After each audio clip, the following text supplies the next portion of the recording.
여러분, 사주팔자 하면 뭐가 딱 떠오르세요? 아마 뭐 정해진 운명 아니면 점집 같은 거 생각나시죠? 근데요, 만약에 이 사주팔자라는 게 미래를 딱 맞추는 그런 기술이 아니라 나라는 사람의 사용 설명서 같은 거라면 어떨 것 같으세요? 오늘은 바로 이 명리학이라는 이름 뒤에 숨어 있는 우리 운명의 지도를 읽는 법에 대해 한번 이야기해 볼까 합니다. 아마 오늘 이 이야기가 끝나면 여러분의 삶을 보는 관점이 확 바뀔지도 몰라요. 자, 그럼 바로 본론으로 한번 들어가 볼까요? 모든 위대한 탐구는 결국 하나의 질문으로 시작하잖아요. 나는 누구인가? 같은 거요. 명리학도 마찬가지입니다. 바로 이 질문. 우리는 왜 명리학을 공부해야 하는가? 이걸로 시작하는 거죠. 이 질문에 대한 답을 찾아가는 과정이 바로 오늘 우리가 함께 떠날 탐험의 핵심이라고 할 수 있겠습니다. 이 문장이 사실 모든 걸 말해주고 있어요. 어떤 학문이든 처음 품는 질문이 그 방향을 결정한다. 만약 우리가 앞으로 제 인생 어떻게 돼요? 라고 물어버리면 명리학은 그냥 점술이 되어버리는 거예요. 하지만 질문을 바꿔서 나는 어떤 사람으로 살아가야 할까요? 라고 묻는다면 그때 명리학은 나를 이해하는 아주 깊은 철학이 됩니다. 바로 이 질문의 전환, 이게 오늘 우리가 함께할 여정의 가장 중요한 첫걸음입니다. 그럼 첫 번째 개념부터 한번 제대로 짚어보죠. 대부분 이 학문을 사주팔자라고 알고 계시는데 그건 사실 일부에 불과하고요. 정확한 이름은 명리학입니다. 그리고 그 모든 걸 푸는 열쇠가 바로 명이라는 이 한 글자에 숨어 있습니다. 명리학, 글자 그대로 풀면 명의 이치를 탐구하는 학문이죠. 대부분의 사람들이 여기서 명을 그냥 목숨이나 수명이라고만 생각해요. 하지만 만약에 이 해석이 완전 반쪽짜리 진실이라면요. 지금부터 우리는 이 명이라는 글자 안에 담긴 훨씬 더 깊고 놀라운 의미를 한번 파헤쳐 볼 겁니다.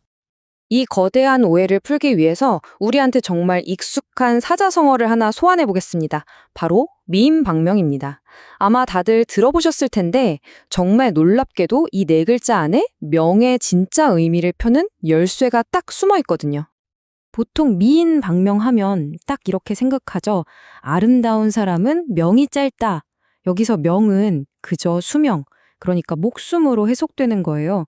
굉장히 운명론적이고 좀 슬픈 이야기처럼 들리잖아요. 근데 과연 그게 진짜 뜻일까요?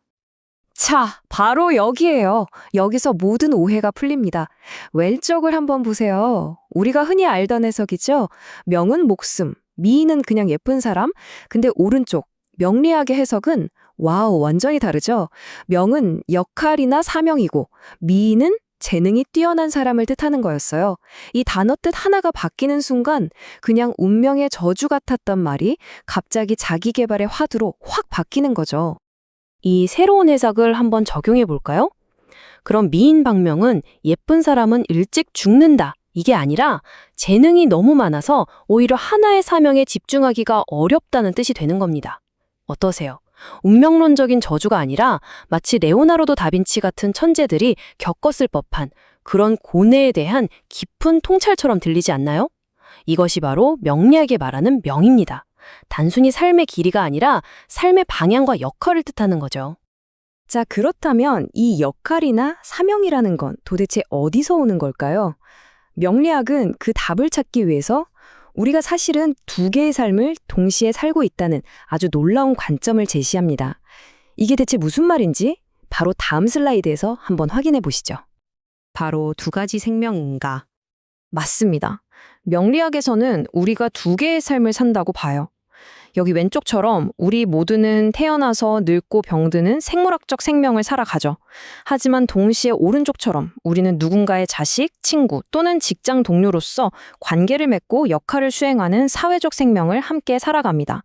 명리학이 진짜 주목하는 건 바로 이 두 번째 삶, 즉 당신의 사회적 역할인 거예요. 사실 생각해보면 이 개념은 우리 말 속에 이미 깊숙이 들어와 있어요. 여기 단어들 좀 보세요.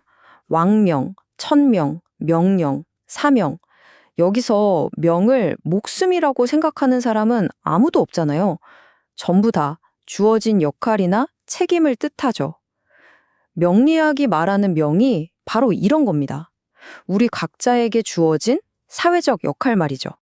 자, 그럼 이제 가장 큰 오해를 한번 정면으로 다뤄볼 시간이 된 것 같습니다. 많은 사람들이 명리학을 에이, 그거 그냥 정해진 미래를 다루는 미신 아니야? 라고 생각하시는데요. 과연 그럴까요? 물론 명리학이 미신이라는 오해를 받는 데는 여러 이유가 있겠죠. 옛날에 지식을 독점하려던 권력도 있었을 거고 뭐든지 서양 과학의 잣대로만 재단하려는 시각도 있었을 거예요. 그리고 무엇보다 사람들의 불안감을 파고드는 상업적인 점술 문화가 뒤섞이면서 본질을 많이 흐려놨죠. 하지만 이건요, 명리학이라는 지도 자체의 문제가 아니라 그 지도를 잘못 읽거나 심지어 악용해온 사람들의 문제라고 봐야 합니다. 그 본질을 제대로 이해하려면 우리는 숙명과 운명, 이 두 단어를 확실하게 구분해야 해요. 숙명은요, 바꿀 수 없는 결말, 그러니까 딱 고정된 것을 의미합니다. 하지만 명리학이 다루는 건 운명이에요.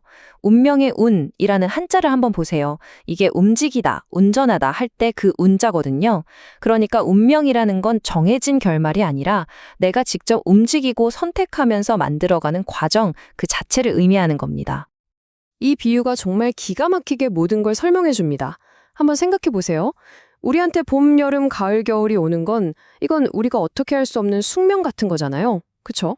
하지만 그 봄에 씨앗을 심을지 아니면 그냥 놀지, 여름에 땀 뻘뻘 흘리면서 밭을 가꿀지 아니면 모르겠다 하고 내버려 둘지, 이건 전부 다 우리의 선택이란 말이죠. 명리학이 말하는 게 바로 이 지점이에요.